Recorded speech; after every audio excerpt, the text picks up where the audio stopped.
अस्सलाम वालेकुम प्यारे बच्चों, क्या हाल चाल है आप लोगों का। उम्मीद करती हूँ कि आप सब खैरियत से होंगे। गर्मी बहुत सारी है लेकिन फिर भी जो है वो बर्दाश्त भी करना है, ठीक है, और साथ साथ पढ़ना भी है। चलें आज का लेक्चर स्टार्ट करते हैं। बिस्मिल्लाहिर्रहमानिर्रहीम। आज का लेक्चर भी हमारा बहुत इंटरेस्टिंग है और मज़े का है और आप लोगों ने थोड़ा बहुत पहले पढ़ा भी हुआ है, ठीक है। आज हम लोगों ने सेट्स पर कुछ लॉज इम्प्लीमेंट होते हैं, कुछ कानून सेट्स के होते हैं, ठीक है। उनमें से हमने जो है वो एक कानून पढ़ना है जिसका नाम है कम्यूटेटिव लॉ, खासियत मुबादला, ठीक है। अब ये कम्यूटेटिव लॉ क्या होता है, और ये दो तरह के होते हैं। कम्यूटेटिव लॉ ऑफ यूनियन के लिए भी हो सकता है, कम्यूटेटिव लॉ ऑफ इंटरसेक्शन यानी कि तकाता के लिए भी हो सकता है, ठीक है। कम्यूटेटिव जो है वो हमेशा हम दो सेटों के लिए, जब दो सेटों की बात होगी तो कम्यूटेटिव लॉ हम लेते हैं। जब तीन सेटों की बात होगी तो नेक्स्ट लेक्चर में हम नेक्स्ट जो है वो टॉपिक पढ़ेंगे, उसका जो है वो कानून अलग होगा, ठीक है। जब भी दो सेट्स की बात होगी उसको हम कम्यूटेटिव लॉ या खासियत मुबादला कहेंगे, ठीक है। अब ये खासियत मुबादला बालिहाज यूनियन, खासियत मुबादला बालिहाज तकाता क्या होती है, मैंने आप लोगों के सामने लिखी हुई है। A union B is equal है बी यूनियन ए, ठीक है। ए यूनियन बी, यूनियन के लिए यू इस्तेमाल करते हैं, एक ये साइड और एक ये साइड, अगर ये दोनों साइड बराबर करते हैं तो इसको कहते हैं कम्यूटेटिव लॉ, ठीक है। आपने जो है वो ए पहले लिख दिया, फिर बाद में बी, इधर पोजीशन चेंज कर दी, बी पहले लिख दिया, ए बाद में लिख दिया, ठीक है। यूनियन के लिए हम यू इस्तेमाल करते हैं। ये दो सेट्स हमारे सामने लिखे हुए हैं। अब हमने यूनियन कैसे फाइंड आउट करना होता है पहले भी हम पढ़ चुके हैं, दोबारा पढ़ लेंगे, ठीक है। अब हमने जो है इसकी दो साइड्स हैं, तो पहले आप लोगों ने मेंशन करना है कि आप लोग कौन सी साइड हल करने लगे। हम पहले ए यूनियन बी सॉल्व करने लगे, ठीक है।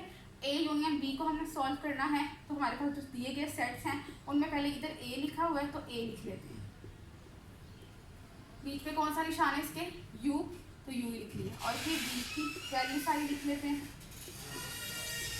ये बी सेट लिख लिया। अब यूनियन कैसे फाइंड आउट करते हैं, यहाँ आप साइड पे ए यूनियन बी लिख भी सकते हैं कि आप क्या फाइंड आउट कर रहे हैं, ठीक है। यूनियन का मतलब होता है इकट्ठा करना, स्ट्रेंथ, यूनियन इज स्ट्रेंथ, आप लोगों ने स्टोरी पढ़ी थी, इत्तेफाक में बरकत है, ठीक है, कि इकट्ठे मिलके रहो, ठीक है। तो यूनियन में भी कि हमने दोनों सेटों के तमाम अरकान को इकट्ठा रख के लिख देना है, ठीक है। पहले ये दो सेट थे, अब ये मिलकर एक सेट हो जाएंगे, लेकिन इनको लिखना कैसे, जो इसके सारे रुकन है वो भी सेट में आने चाहिए, जो इसके सारे रुकन वो भी सेट में आने चाहिए, कोई रुकन मिस नहीं होना चाहिए। साथ हमने सेट की डेफिनेशन पढ़ी थी कि कोई सेट का नंबर भी रिपीट नहीं होना चाहिए। अगर कोई ऐसा नंबर है जो इस सेट पे भी है इस सेट में भी है तो उसको हम वन टाइम सिर्फ जो है वो इसमें पुट कर सकते हैं, उसको दो बार लिखने की ज़रूरत नहीं पड़ेगी, ठीक है। अच्छा जी, इसके जो है वो हम पहले रुकन लिख लेते हैं तरतीब से, चलो 1 2 3, फिर इसके सारे लिख लेते हैं। इसमें क्या क्या आ रहा है, कॉमे से अलग कर रहे हैं, 0 आ रहे हैं, ठीक है। 2 लिखेंगे नहीं, 2 दो बार क्यों लिखेंगे, पहले ही आ रहा है 4 और 6, ठीक है। अब देखते हैं सारे रुकन हमने इनकी लिख दी, हाँ भी लिख दी। अब हम इनकी तरतीब भी लिख सकते हैं, पहले इन नंबरों में से कौन आता है, 0। क्वेश्चन आपको यहाँ पे भी हल हो गया लेकिन ज़रा अच्छा लगेगा जब हम तरतीब कर देंगे, 1 2 3 4 6, ये आपका यूनियन हल हो गया एक साइड। ऐसे ही अब हमने राइट हैंड साइड हल करनी है, ठीक है, और देखना है कि उसके आंसर जो है वो इस जैसे आते हैं कि नहीं आते, बी यूनियन ए। अब पहले हम कौन लिखेंगे, अब हम पहले बी लिखेंगे, क्या लिखेंगे, पहले बी सेट लिखेंगे, फिर यूनियन का निशान और फिर ए सेट लिख देंगे, ठीक है। अब यूनियन का मतलब मैंने आपको सिखाया कि दोनों सेटों के रुकन को इकट्ठा करके लिख देना है, ठीक है। इसमें जो जो आया आपके पास 0 2 4 6, ऐसे ही आपके पास क्या आ रहा है 1 3, इनको भी तरतीब से लिख देते हैं, तरतीब से लिख दे तो फिर हमें ना पता चल जाता है, आसानी हो जाती है, ठीक है। 1 2 3 4 6, ठीक है। तो अब जो है वो देखते हैं दोनों साइड्स के आंसर बिल्कुल एक जैसे आ रहे हैं, तो हम लिख सकते हैं so it is prove that, ये पास साबित हुआ कि left hand side is equal है राइट हैंड साइड की, ये प्रूव्ड हो गया, ठीक है। कम्यूटेटिव लॉ आपका प्रूव्ड हो गया। अगर ना साइड बराबर आती तो आपको दोबारा से चेक करना पड़ता, क्योंकि ये सही है, दोनों साइड्स के आंसर हमेशा बराबर आने चाहिए और आते हैं, ठीक है। अगर आपके नहीं आ रहे तो आपको अपनी मिस्टेक ढूंढने की ज़रूरत है और उसको करेक्ट करने की ज़रूरत है, ठीक है। ये आपका कम्यूटेटिव लॉ ऑफ यूनियन, खासियत मुबादला बालिहाज तकाता को साबित करने का तरीका आ गया। बहुत आसान था, यूनियन में हम सबको इकट्ठा करके लिख देते हैं और दोनों साइड्स को अलग अलग हल करके देखा कि उनके आंसर बराबर आ रहे हैं कि नहीं आ रहे। अब दूसरी चीज़ है हमारी तकाता या इंटरसेक्शन। इंटरसेक्शन के लिए हम उल्टा निशान, उल्टा यू जो है वो डाल देते हैं, बाकी वही चीज़ है, A intersection B is equal है बी इंटरसेक्शन ए। इसको भी हमने जब हल करना है तो वही हमारा तरीका है, लेफ्ट हैंड साइड हमने लेनी है पहले ए इंटरसेक्शन बी, ठीक है। तो पहले हम ए लिख देंगे, इंटरसेक्शन का निशान बीच में आ जाएगा, बी हम लिख देंगे।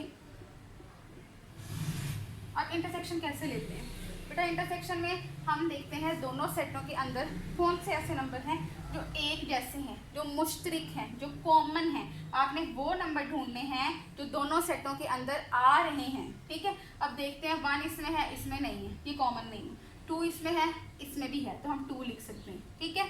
3 नहीं, ऐसे कोई नंबर जो है वो इसके अलावा कॉमन नहीं आ रहा।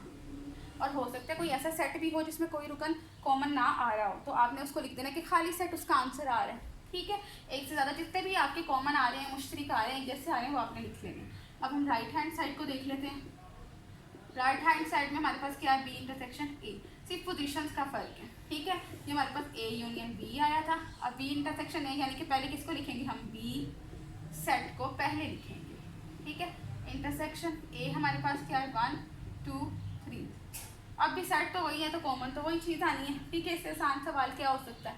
दोनों में क्या कौन सा रुकन कॉमन है? दोनों में एक जैसा नंबर कौन सा आ रहा है? ये कौन से आ रहे हैं ज़्यादा हुए? तो ये आपके पास 2 ही आ रहा है, ठीक है। बी इंटरसेक्शन ए का आंसर भी वही आ रहा है। तो हम कह सकते हैं फर्स्ट साबित हुआ कि सो इट इज़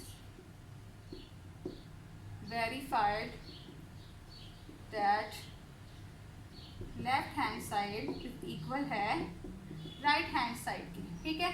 और इनके आंसर भी आप लिख दें नीचे कि दोनों के आंसर वाकई बराबर आए हैं, ठीक है। पर साबित हुआ कि आपके दोनों साइड बराबर हैं, तो हमने ये साबित कर दिया, वेरीफाई कर दिया। कम्यूटेटिव लॉ ऑफ इंटरसेक्शन भी और कम्यूटेटिव लॉ ऑफ यूनियन भी। आपको ये कानून भी याद होने चाहिए ज़ुबानी, MCQs के लिए भी, या आपको शॉर्ट आंसर आते हैं commutative law of union and intersection लिखें तो आपको आना चाहिए। सिर्फ निशान यूनियन के लिए यू इस्तेमाल होता है, पोजीशन चेंज की ए बी बी और इंटरसेक्शन के लिए, ठीक है। आप लोगों ने अपने एक्सरसाइज के क्वेश्चन हल करके देखने हैं और मुझे बताना है कि आप लोगों को क्या समझ आई है, क्या समझ नहीं आई, ठीक है। जो भी आपकी प्रॉब्लम्स है आप लोगों ने कमेंट बॉक्स में मुझे ज़रूर बताने हैं, ठीक है। और मेरे लेक्चर्स को लाइक करते रहें, इसी तरह से मेरी वीडियोस देखते रहें। और अगर अभी तक आप लोगों ने मेरे चैनल को सब्सक्राइब नहीं किया तो प्लीज़ सब्सक्राइब का बटन ज़रूर प्रेस कीजिएगा। अल्लाह हाफ़िज़।